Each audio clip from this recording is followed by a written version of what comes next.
first, live, local. This is Fox 12 Now. Hello, everyone. This is Fox 12 Now. I'm Greg Nibbler. Thanks for joining us. We are here in the Fox 12 Oregon newsroom, and as part of Fox 12 Now, we get to have a little bit longer form segments and interviews and discussions about a large number of things. But right now, we get a few things we're going to be speaking about with U.S. Senator Ron Wyden joining us right now. Senator, always great to have you here on the show. And appreciate your time, which I'm sure is very busy there in Washington, but having a little bit of time to talk to you about some of these big things that are affecting Oregonians and things that Oregonians are concerned about. I think the first one I want to start off with is it is Newport, the city of Newport, and there's been a lot of very public back and forth between you and the Coast Guard that we've seen, including some letters posted, but a lot of concern. We'll start off here talking about the ICE facility, the proposed ICE facility in the city of Newport. And I wondered if you could maybe give us the status of that currently, as far as, is that something that you've heard back from Homeland Security? Is it going forward? Is it not happening? And really where you stand on that issue. I'm very much opposed to the idea, and we only get a little drab of information. I have very good investigators. I've been on the Intelligence Committee, and they've really honed their skills.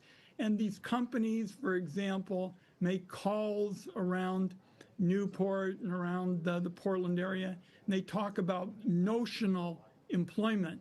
That doesn't even define what we're talking about. And I want everybody to know, we can take them one at a time, but you know, their big one would be a detention facility in the Portland area. And I just want people to know we're not going to have an airport Alcatraz on my watch. And so, you know, as far as that is, you mentioned, you know, some of that communication. So you're working hard not to have that happen. What is the status as far as them? Do you know if that is at all going forward, or have they just not given that information at all for a facility either in Newport or elsewhere in Oregon? They have not given us the hard black letter details.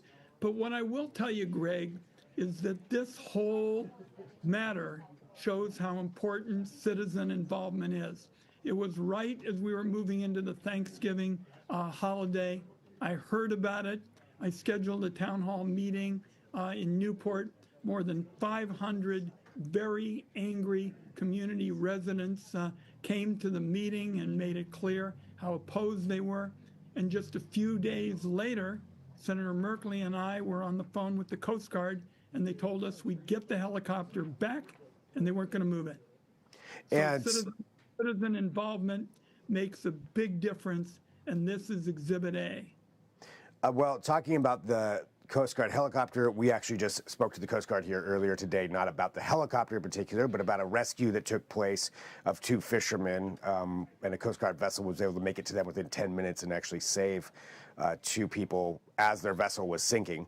So you look at some of those rescues like that, and so when we're talking about the helicopter, you know, having that as a tool at their disposal, how important is it that that stays in Newport, and how much of a guarantee do we have? Because that letter that I saw that the Coast Guard sent seemed to be a little bit of gray area on that, and I just wondered if you could clarify the status of that helicopter. Your question is very important, and I want you to know that I am going to watchdog this every single day.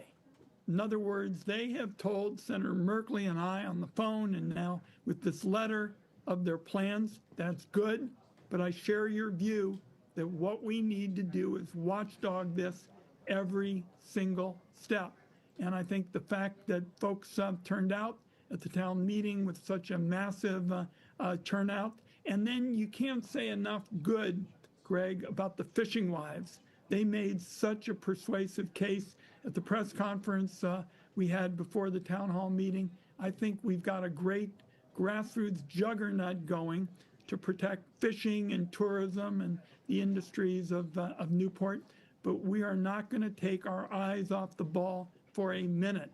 I went to school on a basketball scholarship dreaming of the NBA, and you just got to come to play every day and keep your eyes open. And currently that helicopter is stationed in Newport, is that correct? That's what we have been told. We check all the time. There's no evidence it's been moved. All right. Continuing on here, just a couple of other things too. Looking at some of the big initiatives that you have had.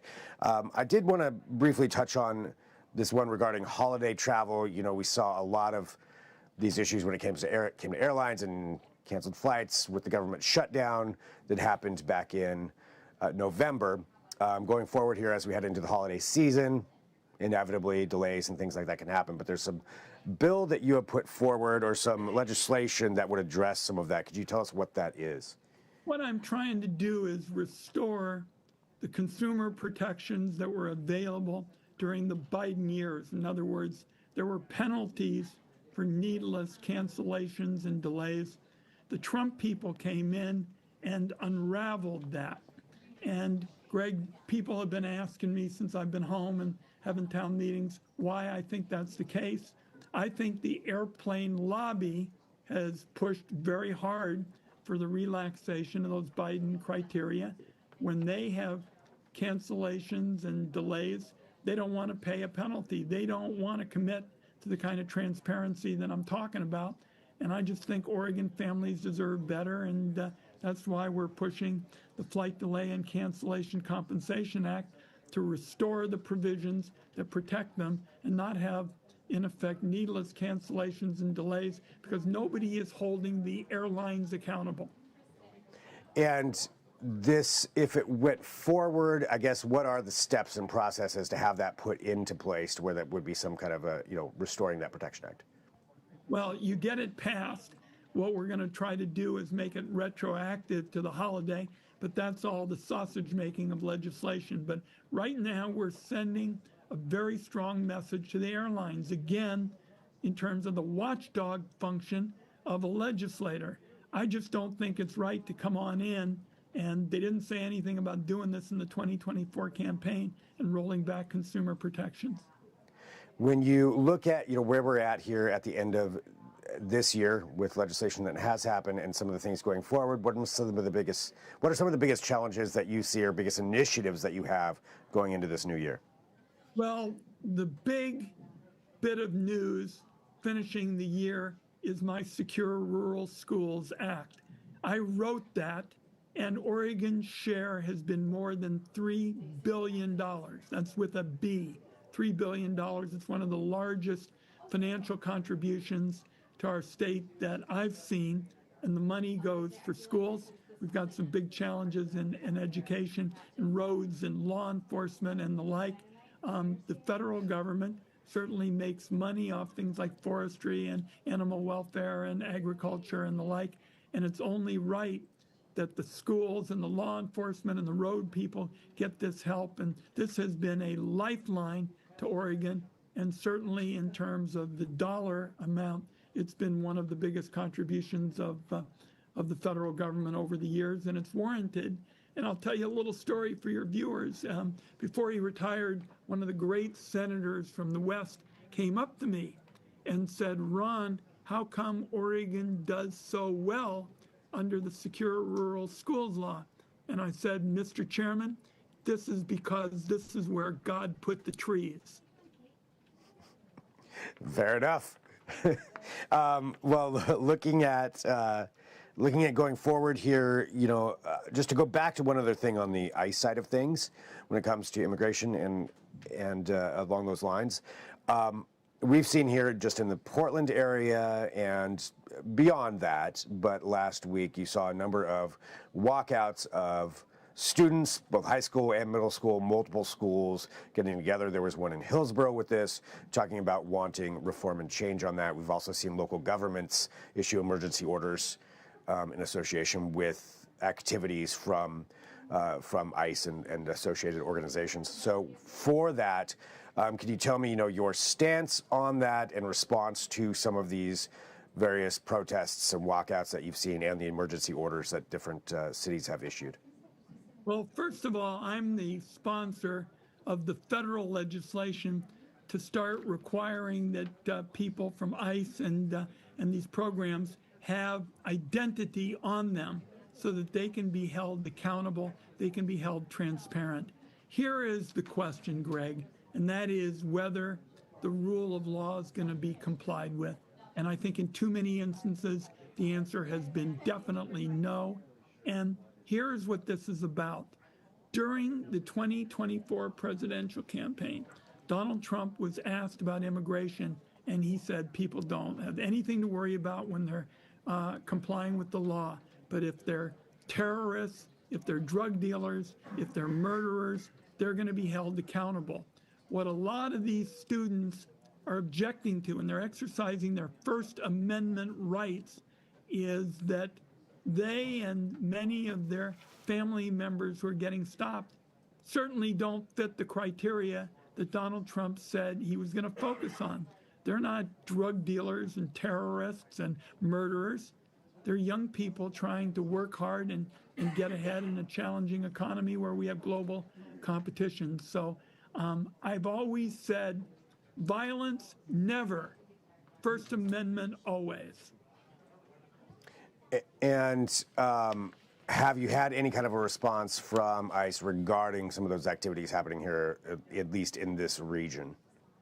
Well, we've talked to the ICE people on a number of occasions, but they certainly aren't very transparent, no, and we haven't gotten a whole lot of information. As you know, when the secretary came to Portland, she didn't allow the press to come up to the top of the building and have a chance to answer questions. And I said, that's a violation of the First Amendment. We ought to have local journalists like you have a chance to be heard, and I'm going to keep pushing those kinds of reforms and that kind of accountability.